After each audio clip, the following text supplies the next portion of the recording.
And over Di, Don Lothrop, raise your hand over there. Di's over there. She said, we got some water. You guys are thirsty, go ahead over and get some water. Also, if you want to donate, if you have some spare change, cash, whatever, want to write a check, you can write it out to Jerry Delemus or Sue Delemus and give it to Diane. She's got a little container over there for contributions. It's not a fundraiser, but any little bit can help. Jerry and Sue will appreciate it. They didn't ask me to do this, I'm just doing it.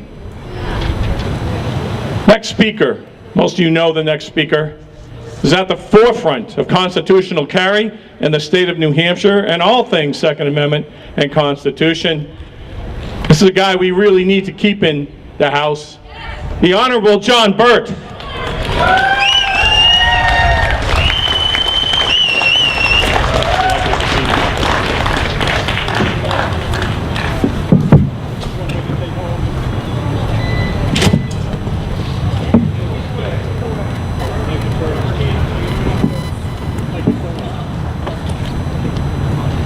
Thank you for coming. I'd like to start off with, I have a question for everybody. Were you here at the earlier event, which was the Sierra Club? All right.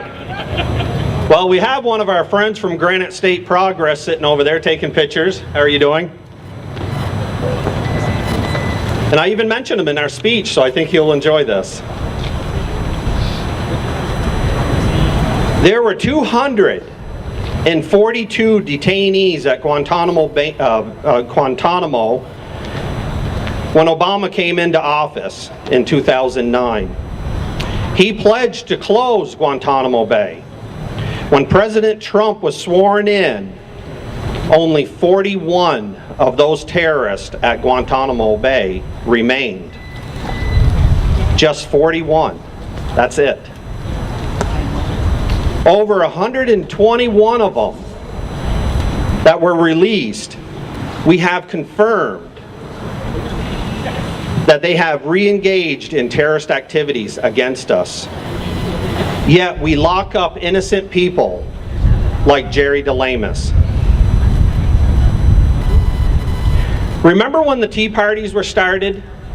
I remember a lot of your faces out there.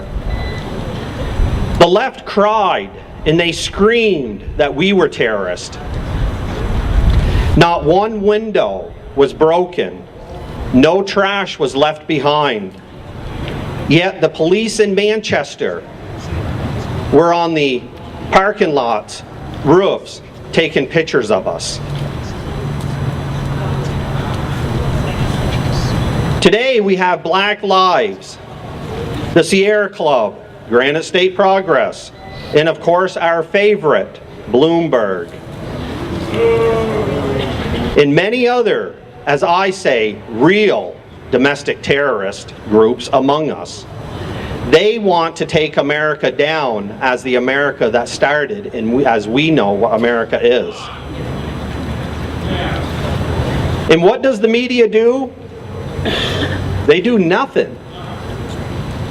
Then we are the fake news media when we report the truth.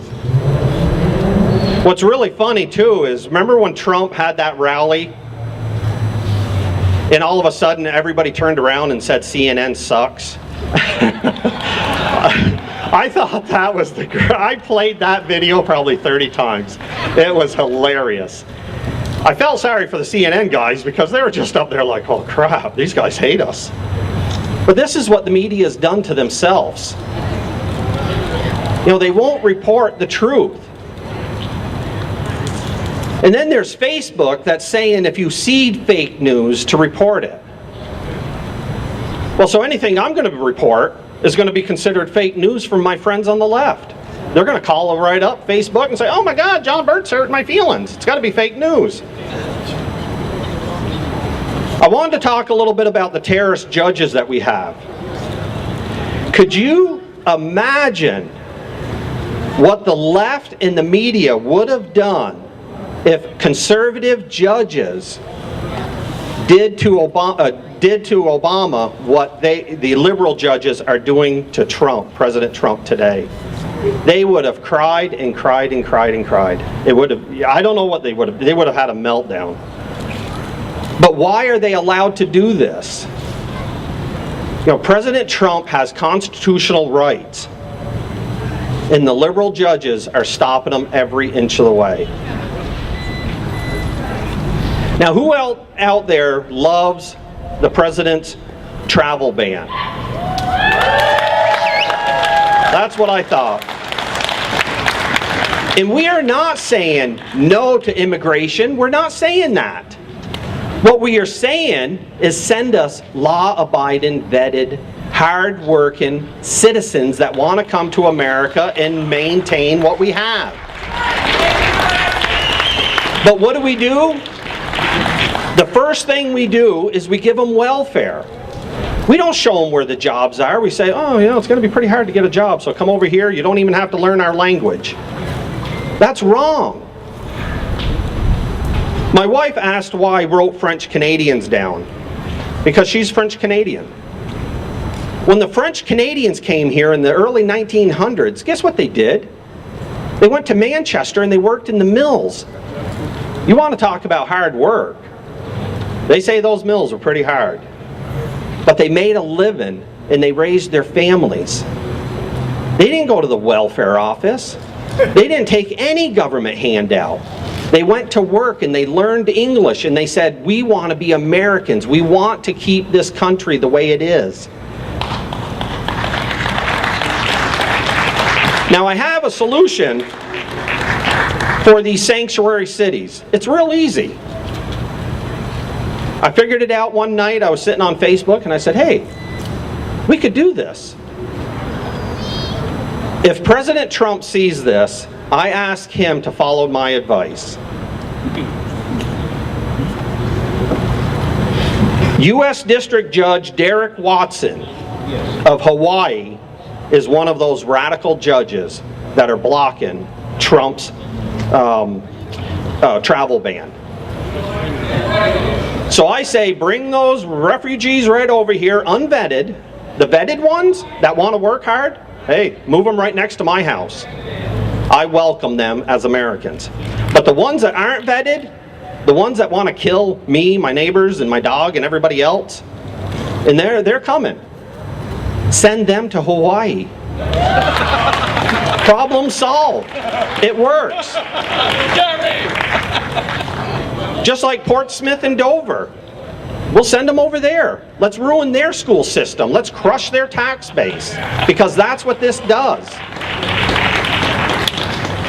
And what's really funny is immigration laws, they were voted on by both sides. Democrats and Republicans voted for this, to have laws that President Trump wants to follow.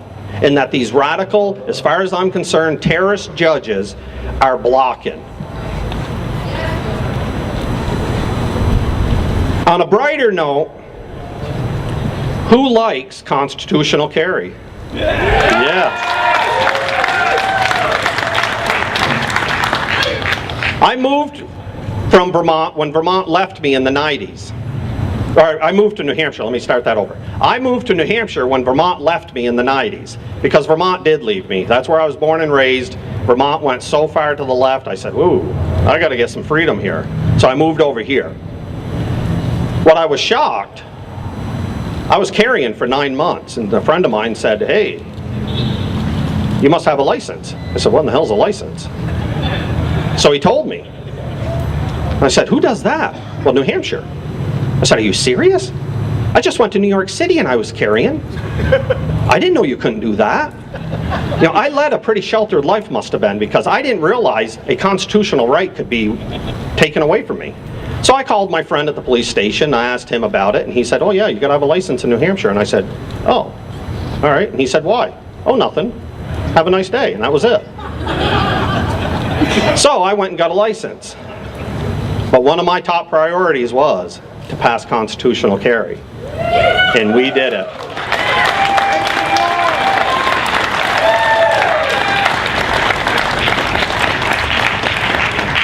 Now, I want to just say one real quick thing, and it really has nothing to do with this, but it's just hilarious. Plastic bags. This is hilarious. I got an email. Please support any legislation to ban plastic bags. Well, what happened, and I didn't hear back from the lady. You know, imagine she's a nice lady. I sent her an email saying, you know what bothered me about plastic bags? Is your grandparents are the ones that invented them. Your tree-hugging grandparents are the ones that forced us to use them in the 80s, that put a whole industry of renewable paper products out of business. So I said, why would I support anything that you want when you're just going to harm more people? And surprisingly, I didn't hear back from her. You know, because I just figure, you know, the tree-hugging children of today, they're saying, oh, Grampy, you really killed a lot of birds and animals and everything else with your plastic bags and all this other tree hugger stuff. You thought that was good in the 80s. It isn't good. Well, so why would we believe what's good today that they want? So anyways, let's get back on. I just wanted to tell you that because it's just hilarious when I get these emails. Now, and she wasn't from my town because I would have been more respectful. Now, sadly, like I said, we did pass constitutional carry. I can travel Vermont, Maine, and New Hampshire with my constitutional rights intact. But sadly, we have somebody that has lost his constitutional rights, and that's Jerry Delemus. We have to do whatever we can to get him out of that prison. He needs due process. He needs to have bail available to him, because I know among all of us, regardless of the amount, we would get him bail. And it just saddens me every day that I think about it, that Susan Delemus is alone, waiting for her husband to return.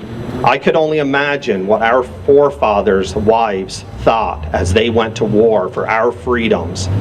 Those wives all sat there raising the children or taking care of their elderly parents or whatever it was, praying every day that their husbands returned, and many of them didn't. But I know Jerry Delemus will return, and we have to keep that fight up.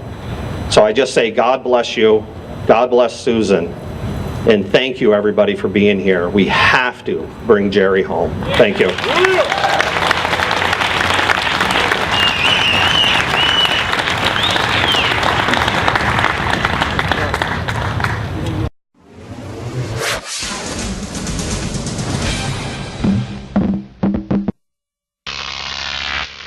Croc TV.